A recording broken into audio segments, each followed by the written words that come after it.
Assalamualaikum warahmatullahi wabarakatuh. Perkenalkan, nama saya Adinda Almawijayanti dari Prodi Pendidikan Bahasa Indonesia.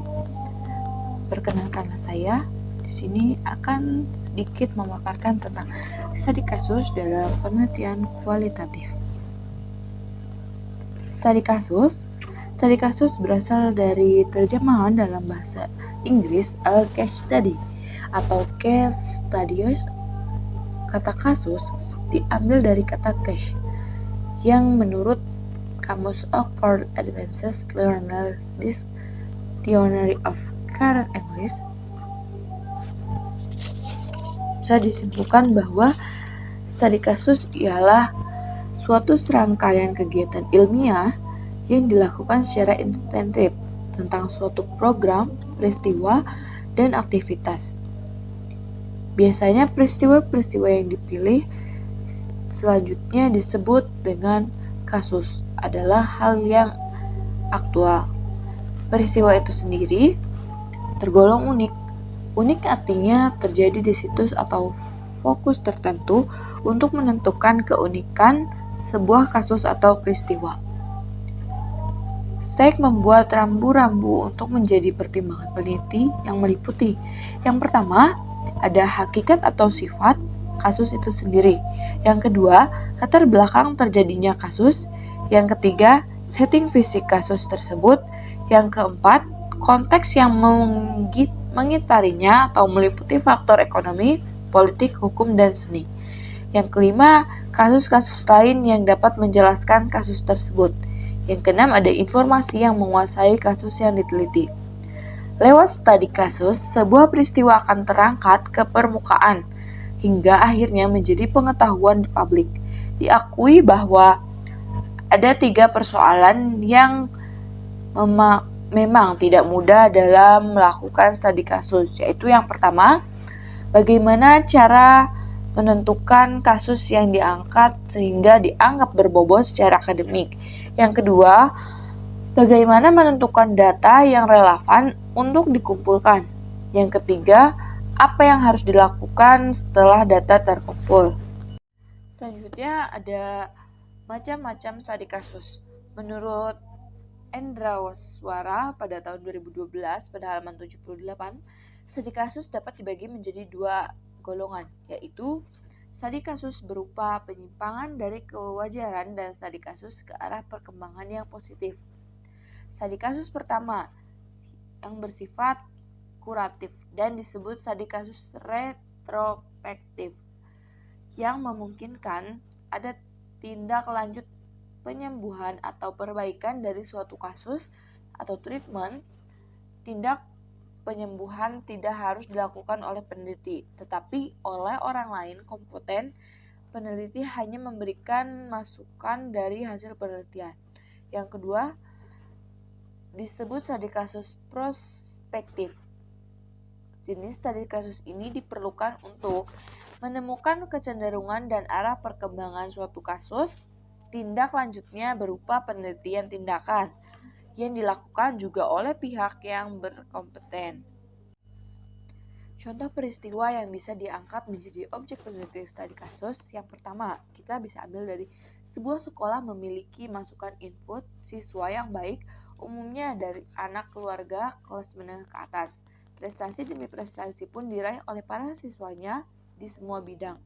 Di sekolah lain yang tidak jauh lokasinya dari sekolah pertama, masukannya biasa-biasa saja, dan dari siswa-siswa kalangan masyarakat menengah ke bawah. Prestasi siswa di sekolah kedua tersebut tidak kalah hebatnya dari yang pertama, bahkan di beberapa cabang olahraga prestasinya melebihi sekolah pertama. Prestasi kedua bisa diangkat, peristiwa kedua ini bisa diangkat sebagai kasus, dikaji lebih mendalam melalui studi. Contoh pada kasus yang kedua yaitu mahasiswa jurusan Bahasa Indonesia meneliti kasus yang terjadi pada mahasiswa internasional di sebuah perguruan tinggi dengan fenomena seperti berikut. Mahasiswa dari negara Timur Tengah yang bahasa ibunya bahasa Arab jauh lebih cepat belajar bahasa Indonesia dibanding mahasiswa yang bahasa ibunya bahasa Inggris. Begitu juga mahasiswa yang berasal negara-negara bekas Uni Soviet mengalami kesulitan luar biasa belajar bahasa Indonesia.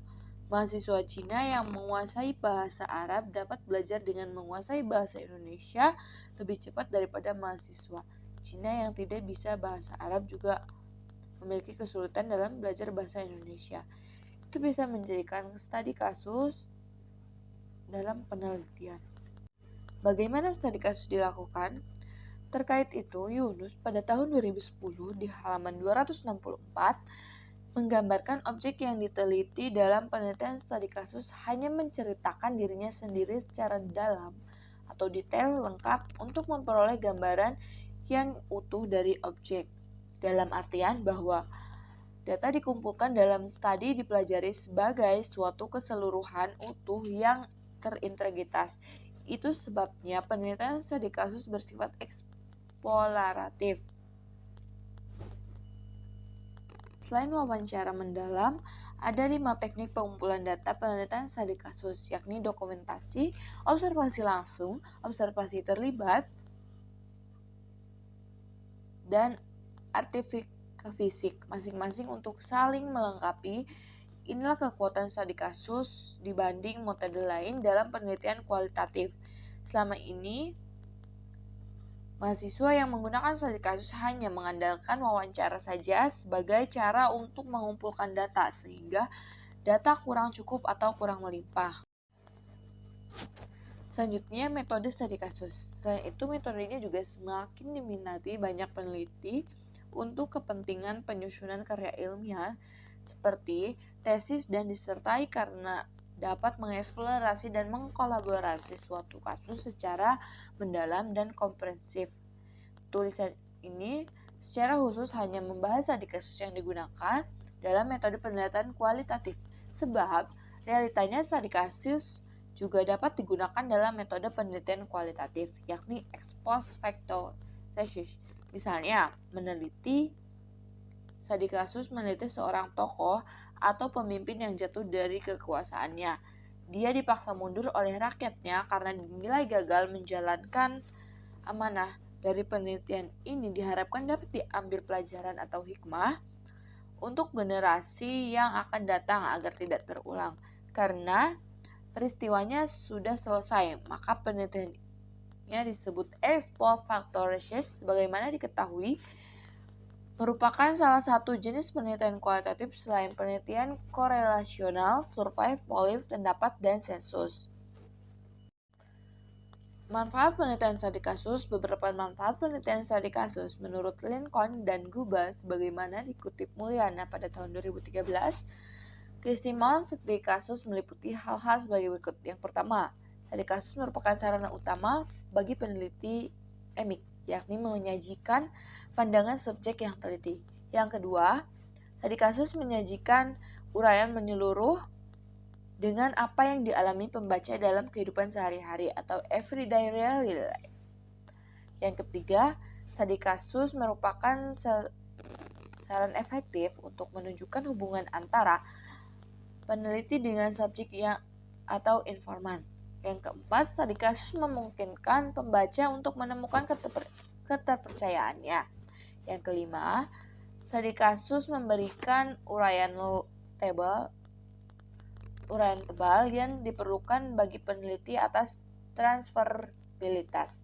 Yang keenam, studi kasus terbuka bagi penilaian atas konteks yang turut berperan bagi pemaksaan atas fenomena dalam konteks tersebut. Langkah-langkah penelitian studi kasus yaitu pertama, pemilihan tema, topik, dan kasus. Pada tahap pertama ini, peneliti harus yakin bahwa dia akan memilih kasus tertentu yang merupakan bagian dari body of knowledge-nya di bidang yang dipelajari. Yang kedua, pembagian literatur menurut Yin. Pembacaan literatur sangat penting untuk memperluas wawasan di bidang yang akan diteliti dan mempertajam rumusan masalah yang akan diajukan. Yang ketiga, perumusan fokus dan masalah penelitian. Langkah sangat penting dalam setiap penelitian ialah merumuskan fokus dan masalah. Yang keempat, pengumpulan data. Sebagaimana telah ditulis di muka, data penelitian studi kasus dapat diperoleh dari beberapa teknik, seperti wawancara, observasi, pelibatan, dan dokumentasi. Selanjutnya, pengumpulan data. Sebagaimana telah ditulis di muka, penelitian studi kasus dapat diperoleh dari beberapa teknik seperti wawancara, observasi, terus pengolahan data. Setelah data dianggap sempurna, peneliti melakukan pengolahan data. Yang ketujuh, analisis data. Data berupa transkrip hasil wawancara dan observasi maupun gambar, foto, catatan harian, subjek, dan sebagainya. Yang kedelapan, proses analisis data. Pada hakikatnya, analisis data adalah sebuah kegiatan untuk memberikan makna atau memaknai data dengan mengatur, menggunakan, mengelompokkan, memberi kode atau tanda, dan mengkategorikannya menjadi bagian-bagian berdasarkan pengelompokan tertentu. Diperoleh suatu temuan terhadap rumusan masalah yang dilakukan. Yang ke-9, dialog teoretik untuk melahirkan temuan konseptual berupa tesis statement. Setelah pernyataan penelitian, peneliti studi kasus, khususnya calon magister dan lebih-lebih doktor, melakukan langkah selanjutnya, yaitu melakukan dialog temuan tersebut dengan teori. Yang 10, dialog teknik.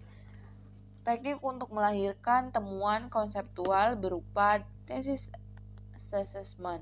Yang ke-11, simpulan hasil kegiatan. Kesalahan umum yang sering terjadi pada bagian ini ialah peneliti mengulang atau meringkas apa yang telah ditemukan. Yang ke-12, laporan penelitian merupakan salah satu bentuk penanggung-jawaban kegiatan peneliti yang digunakan dalam bahasa tulis untuk kepentingan umum. Mungkin cukup sekian yang bisa saya sampaikan, kurang dan lebihnya mohon maaf. Wabillahi taufiq wal hidayah. Wassalamualaikum warahmatullahi wabarakatuh.